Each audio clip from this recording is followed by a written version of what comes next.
문재인 대통령이 보수 야당의 반발에도 불구하고 3차 남북정상회담에서 채택한 평양 공동선언과 군사 분야 합의서를 비준했습니다.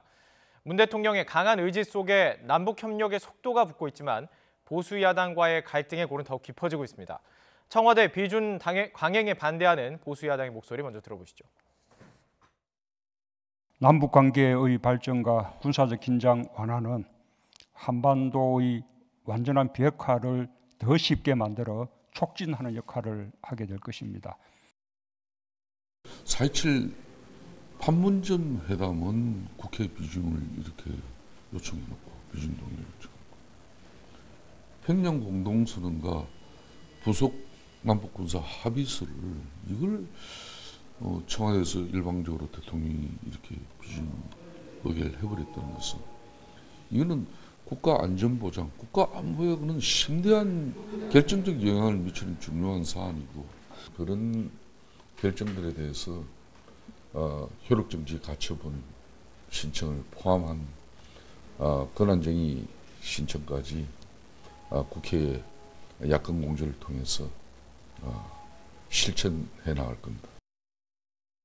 이렇게 원칙 없는 정부가 있나 하는 한심한 생각에서입니다. 정부는 남북 합의에 국회 비준 동의가 필요하다고 하면 끝까지 야당을 설득하든지 아니면 비준 동의 요구를 철회하고 독자적 비준을 하는 떳떳함을 보이든지 했어야 했습니다. 이것은 이현령, 비현령입니다. 청와대의 지시대로 원칙 없는 법 해석을 한 것이고 대한민국 정부의 신뢰도를 스스로 낮추는 일입니다. 네, 이 관련 사안 이현종 문화일보 논설위원 그리고 김성환 시사평론가 두 분과 함께 이야기 나눠보겠습니다. 안녕하십니까? 네, 안녕하세요. 안녕하세요. 예, 지금 보수 야당의 지금 당대표의 또 원내대표와 당대표의 이야기 들어봤습니다. 뭐가 문제라는 거죠? 일단 지금 한 두 가지 정도가 쟁점이 있는 것 같아요. 첫 번째는 일단 이번 그 평양선언의 비준 자체가 보면 평양선언이 지난번 4.27 판문점 선언에 일단 이행을 합의한 선언이거든요. 자, 그렇다면 본안 자체가 일단 비준이 되지 않는 상황에서 이행을 담보한 합의가 비준되는 것은 순서가 뒤바뀌었다는 주장과 함께 그다음에 평양선언의 부속 합의서인 군사합의서 같은 경우는 이제 이게 내용으로 보면 NLL 문제라든지 또 이 비무장지대에서의 어떤 서로 접촉 금지라든지 이런 것들이 담겨 있지 않습니까? 그러니까 그 내용 자체가 우리 헌법이 규정하고 있는 군사상, 안보상 어떤 중대한 문제로 이제 볼 수가 있다는 것이죠. 그렇다면 헌법에 이제 군사상 중대한 문제는 국회 비준 동의를 얻게 돼 있습니다.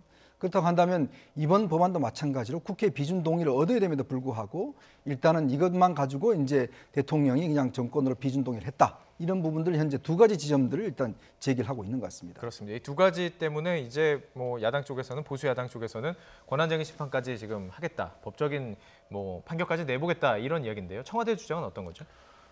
청와대 얘기는 그 북을 우리가 특수관계로 인정하고 있잖아요. 북한을 나라로 인정하고 있지 않거든요. 헌법상에도 그렇게 돼 있는데 예를 들어서 헌법 60조에 군사상 안보와 관련돼 있는 중요한 조약이라고 한다 그러면 그건 국가 간에 맺는 것이지 남북관계처럼 특수한 관계에서 맺는 것이 아니다. 그러니까 기본적으로 위헌이라는 게 성립되지 않는 것이다. 위헌이라는 주장 자체가 오히려 위헌이다. 이렇게 지금 청와대에서 얘기를 하고 있고요. 그리고 나머지 이제 뭐 군사합의서라든가 이런 부분에 대해서는 남북 그 교류협력법을 보면은 중대한 재정적 부담을 지우게 하거나 아니면 법률을 개정할 부분이나 이런 것들만 사실은 이제 국회 비준 동의를 얻도록 돼 있거든요. 근데 이것은 구체적으로 뭐 예산이 더 추가로 들어가거나 그런 내용들은 아니니까 거기에 해당하지 않는다. 그래서 대통령이 국회를 통과하지 않고 국무회의를 통해서 비준 제가를 해도 상관이 없다 이렇게 지금 얘기를 하고 있는 것이죠. 이미 이제 법제처 유권 해석을 받았다는 거고요. 이렇게 법제처 유권 해석을 받았다는 것 자체가 어떤 논란이 될 수 있다는 것을 감안하고 어쨌든 받은 거 아니겠습니까? 그런데 그 법제처 해석을 놓고도 지금 보수 야당은 틀렸다 이렇게 보는 거 아닙니까? 그렇죠. 이제 김여겸 오늘 대변인이 한 이야기를 보면 남북 관계는 일단 이제 헌법적으로 국가 간의 관계가 아니다라고 이야기를 한 그런 맞는 말입니다. 근데 이제 우리나라의 어떤 그 법을 보면 실제로 이제 2005년도 이전까지만 하더라도 우리 남북 관계 기본 합의서라든지 뭐 이런 것들 같은 경우는 이제 국가 간의 합의를 인정하지 않아서 그냥 이제 신사 협정 정도로 인식을 했습니다. 그래서 뭐 국회 비준 동의를 얻지 않았죠. 그러다 보니까 이제 2000년도에 남북 정상회담이 열리고 남북 관계가 발전하다 보니까 이렇게 해갖고는 남북 간의 신뢰관계가 쌓이지 않는다. 그래서 이제 2005년도에 여야 합의로 남북관계 발전 특별법을 만듭니다. 그 예. 법에 따르면 남북 관계를 특수한 관계로 인정함과 동시에 거의 국가 간의 관계로 인정을 하고 있어요.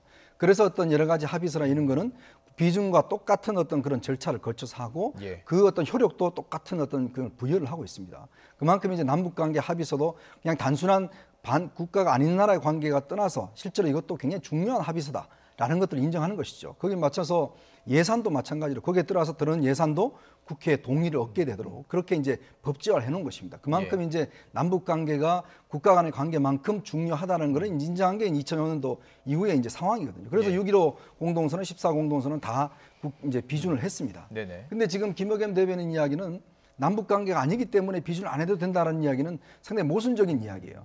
그만큼 2005년도 이후에 예.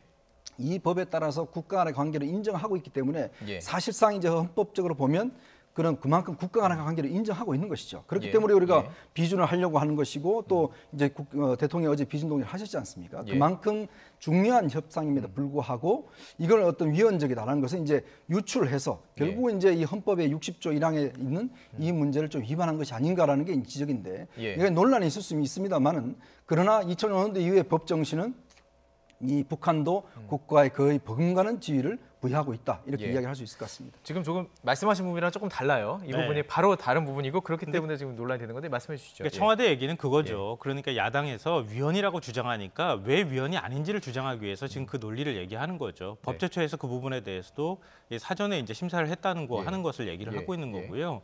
그러니까 말씀하신 게 맞거든요. 그러니까 남북 관계가 굉장히 특수한 관계고 그 특수한 관계들을 사실은 법률에 담기 위해서 노력을 했던 것도 사실인데 그렇다고 헌법을 바꾼 건 아니잖아요. 헌법상에는 분명히 남과 북은 네, 다른 네. 나라가 아니라 한 나라로 규정하고 있고요. 그러니까 그 부분에 대해서 위헌이라고 하는 주장은 성립되지 않는다는 걸 설명하는 것이고요. 차라리 그렇게 본다 그러면 법률 위반이라고 얘기하는 게 더 적합한 표현이 아닐까 싶습니다. 그리고 둘째로는 청와대가 사실은 이런 야당의 반발을 몰랐을 리는 없을 것 같아요. 알고 가능한 것으로 문재인 보여요. 대통령도 충분히 아마 이 부분에 대해서 인지를 하고 있었을 것 같은데요. 그러니까 야당이 더 반발하라고 대통령이 이런 부분에 대해서 통과했을 것 같지는 않고요. 그러니까 제가 비유를 하나 들자면 우리가 이제 서울 시내에서 내비게이션을 켜고 어느 목적지로 갈 때 교통 정체가 발생해서 갈 수가 없는 거예요. 그 길로. 가장 빠른 길이 있는데 그럼 갈 수 없으면 우회로를 선택해서 돌아가는 길을 선택해서 가잖아요. 예. 근데 문재인 대통령의 지금의 그 어떤 심정이나 뭐 생각들은 거기에 있는 거 아닌가 싶어요. 그러니까 판문점 선언을 국회 비준 동의를 해달라고 요청을 했는데 사실은 자유한국당 같은 경우에는 이 판문점 선언 내용 자체에 관한 중점적인 내용들도 뭐 문제제기를 할 수 있는 부분도 있지만 더 중요한 부분은 사실은 당내 사정이 저는 더 많이 작용하고 있다고 보거든요. 그러니까 남북관계의 발전이나 이런 부분에 대해서 자유한국당이 반대할 일은 없잖아요. 보수를 어떻게 끌어들이려는 그런 어떤 목적이요? 예. 그러니까 그런 면에 있어서 좀 더 설명성 있는 모습을 보여주기 위해서 예. 비준 동의안에 사실은 동의를 못했던 측면도 있는 거고요. 네네. 바른미래당 같은 경우에도 사실 오히려 비준 동의안을 걷어들이고 그냥 다 통과시켜라 이렇게 지금 어정쩡한 입장을 취하고 있단 말이에요. 예, 예. 이런 상황에서 청와대가 급변하는 남북 관계를 다 대응하기 위해서는 어쩔 수 없이 우회로를 선택할 수밖에 없었다. 네네. 다소 이제 절차상의 문제가 있다고 하는 지적을 청와대도 인지하고 있었다 하더라도 현실적인 문제에 있어서 그런 예. 길밖에 없다고 판단을 했다고 보는 거죠. 그러니까 남북 관계, 남북 문제에 있어서 지금 어쨌든 그것을 풀기 위해서 우리가 운전대에 앉아서 진행해 나가는 과정에 있어서 할 수 있는 모든 것을 하고 있는 상황 아니겠습니까? 그런데 국회 비준 동의를 얻어야 이 부분이 이제 정권이 바뀌어도 문제 삼지 않을 수 있는 그 부분이기 때문에 여러 가지 감안을 하다 어쩔 수 없이 선택을 했다, 혹은 뭐 선제적으로 선택을 했다 이런 지금 주장이거든요. 이거 짧게 어떻게 보십니까? 그러니까 그렇다 하더라도 저는 예. 기본적으로 국회 비준 동의를 더 설득했어야 됐다. 더 설득했어야 왜냐하면 됐다. 사실은 예. 이게 중요한 게 비준 동의가 중요한 것이 이제 앞으로 들어갈 수 있는 많은 예산과 관련된 문제와 연결돼 있지 않습니까? 자, 그러면 물론 대통령의 급한 마음은 이해가 돼요. 왜냐하면 예. 지금 뭐 가을에 이제 김정은 위원장이 방문을 하기도 했고 예. 또 남북 관계가 지금 사실 북미회담이 이제 정체되면서 뭔가 또 탈출구를 뚫어야 된다는 그런 어떤 절박한 심정은 이해갑니다. 네네. 그렇다고 하더라도 기본적 법이라는 것 자체는 한번 해놓으면 이게 나중에 이제 그러면 이제 기본적인 하나의 스탠다드가 되지 않습니까? 예. 즉 야당도 마찬가지로 야당 없이 사실은 어떤 면에서 보면 여당 단독으로 뭔가 할 수 있는 게 아니잖아요. 예. 그렇다면 국회가에서 청와대나 저 여당이 나서서 좀 더 국회를 설득을 하고 그러면 타협 아니라도 만들어서 예. 뭔가 만들어야 될 텐데 지금 예를 들어서 야당이 반대한다고 그냥 우회길을 확 가버리면 사실 어떤 면에서 보면 이제는 저는 아마 이 판문점 선언의 국회 비준은 거의 물 건너갔다고 봅니다. 이게 자, 더 그러면 어려워질 수 있다. 이 물 건너가 버리면 결국 이 본안 자체가 비준이 되지 않으면 네. 그러면 지금 이행을 담은 이 비준이 거의 의미가 없어져 버리는 상황이 됐죠. 그리고 앞으로 더 할 수 있는 만약에 이제 대북 제재가 해제된다고 한다면 예. 물론 뭐 제재 때문에 사실 이행되기 어렵지만 그렇다 하더라도 사실은 야당을 바른미래당을 끌어들이든지 해서라도 뭔가 좀 설득을 해서 해야 되는데 사실 정부가 저는 청와대가 그런 노력은 크게 보이지 않은 것 같아요. 예. 그런 면에서 비춰본다면 오히려 좀 전공법을 쓰는 것들이 네. 좀 길고 확실하게 가는 방법이었다 그런 생각이 듭니다. 설득이 돼야 뭐 이걸 설득을 그 말씀을 할것 저도 같은데요, 드리려고 사실. 했는데요. 예. 청와대가 좀 더 설득에 나서야 예. 한다, 설득의 노력을 기울여야 한다는 부분에 대해서는 아마 반론을 제기할 사람이 없을 것 같아요. 예. 그 부분에 대해서는 정문석도 좀 더 활발하게 움직이고 국회를 야당을 설득하는 모습들을 좀 더 보여야 할 필요가 있다고 하는 부분은 아마 다 동의하실 것 같고요. 저도 개인적으로 동의합니다. 예. 근데 다만 이제 지금 정치 현실이 그렇지가 않잖아요. 그러니까 지금 국회 비준안 판문점 선언 비준안을 제출을 했을 때부터 시작해가지고 자유한국당이 보였던 모습을 한번 봐보세요. 그러니까 이걸 통과시킬 마음이 애초부터 없다고밖에 판단할 수 없다는 통화쇼라고 겁니다. 했던 게 좀 기억이 나네요. 예, 그러니까 그런 모습 때문에 이걸 그대로 둔 상태에서 아무것도 진척시키지 못하는 상황으로 가느니 차라리 예. 우회로로 돌아가는 게 낫겠다. 지금은 그렇다 이렇게 보는 거고요. 네. 문재인 대통령은 지금 굉장히 마음이 급하다 이렇게 말씀하셨는데 저도 이제 동의합니다. 근데 지금 과거 우리가 이제 올해 초부터 시작해가지고 북미 협상이 진행되는 과정을 한번 봐보세요. 2번이나 북미 협상이 삐걱거리기 시작하고 오히려 파행으로 가는 사태가 빚어질 뻔했잖아요. 그럴 때마다 문재인 대통령이 나서서 그걸 중지하는 역할을 했단 말이에요. 촉진자 역할이란 말이 그래서 나왔거든요. 예, 예. 근데 지금 북미 협상도 속도가 자꾸 늦춰지는 것 같은 모습들이 나온단 말이에요.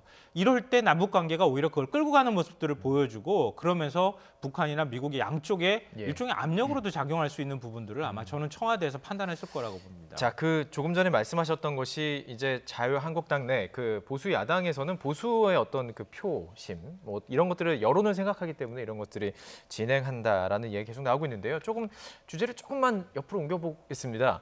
이렇게 판문점 선언과 평양 공동선언의 비준 선언 문제가 이렇게 전국의 핵으로 부상하고 있는 가운데 자유한국당이 내건 이른바 보수 통합에 태극기 부대 포함 유무를 놓고 정치권은 시끄럽습니다.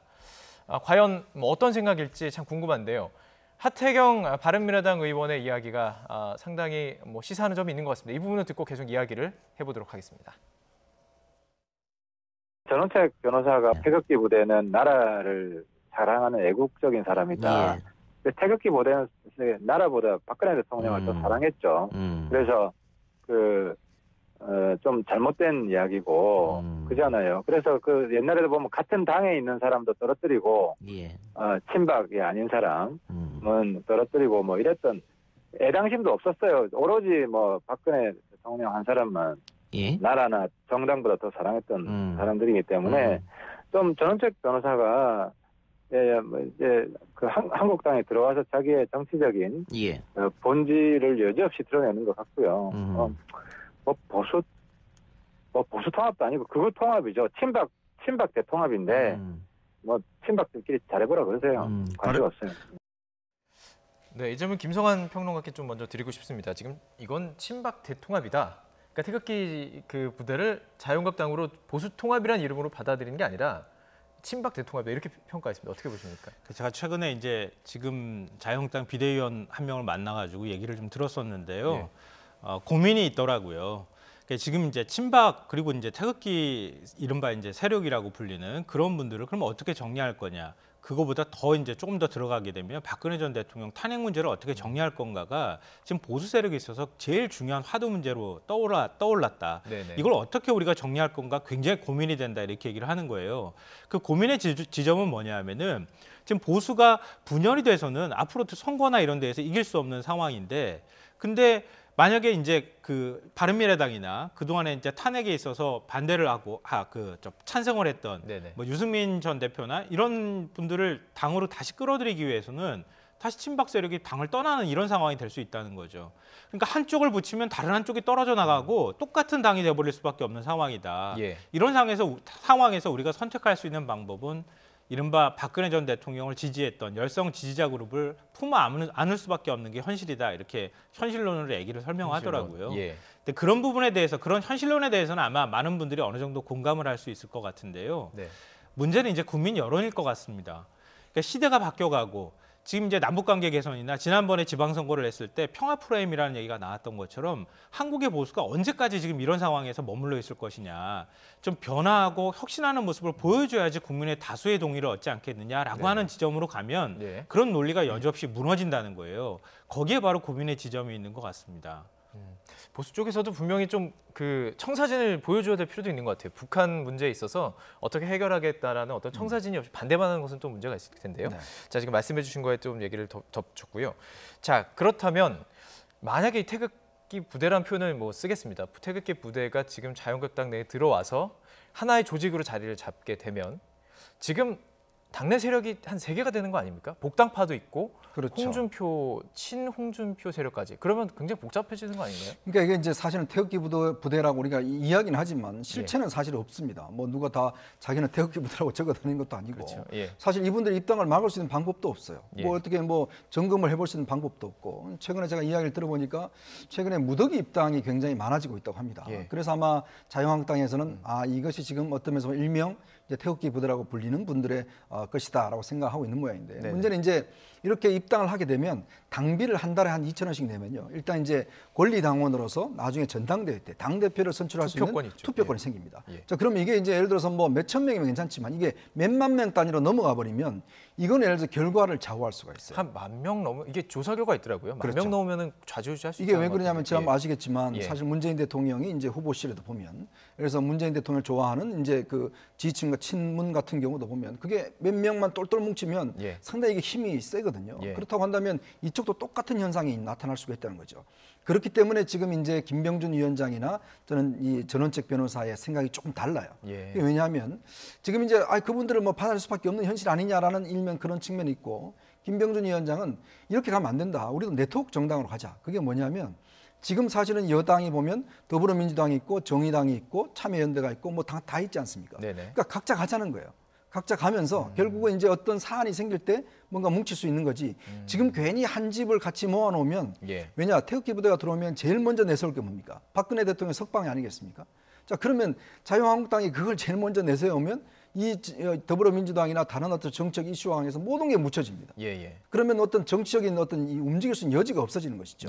그래서 이제 김병준 위원장은 지금 좀 저는 이 입장이 좀 다른 것 같아요. 즉 그분들은 좀 다르게 그냥 당 내에서 뭔가 중도적인 바른미래당 정도만 해서 같이 가자는 것이고 지금 전원책 변호사 일부에서는 다 뭉쳐야 된다는 것이고 다 뭉치면 이건 어떤 면에서 보면 오히려 어부지리하는 사람이 생긴다. 실제로. 예를 들어서 뭐 태극기 부대가 지지하는 분이 당대표가 되면 그럼 이거는 그동안 했던 노력들 다 무산되는 거 아니겠습니까? 아마 그런 현실적인 고민들이 지금 당내에서 팽배한 것 같습니다. 그렇습니다. 지금 저희가 지금 그래픽으로 좀 보여드렸는데요. 실제로 박근혜 전 대통령을 탄핵시켰던 지금 뭐 사과해라 이런 얘기가 나온다라는 보도가 나왔어요. 벌써 이제 그 내부에서 잡음이 들린다라고 해석할 수도 있을 것이고요. 자, 그렇다면 궁금한 거는 이 차기 리더십은 누가 차지할까? 바로 이 부분입니다. 사실 지금 굉장히 많습니다. 당내 리더십만 해도 현재 보이는 것만 해도 지금 3명입니다. 쉽게 말할 수 있는 게 전원책 변호사, 전원책 조강특위위원, 그리고 김병준 비상대책위원장, 그리고 또 원내대표, 김성태 원내대표. 그 외에도 지금 참 많은 거 아니겠습니까? 과연 누가 이 당권을 거머쥐게 될까요?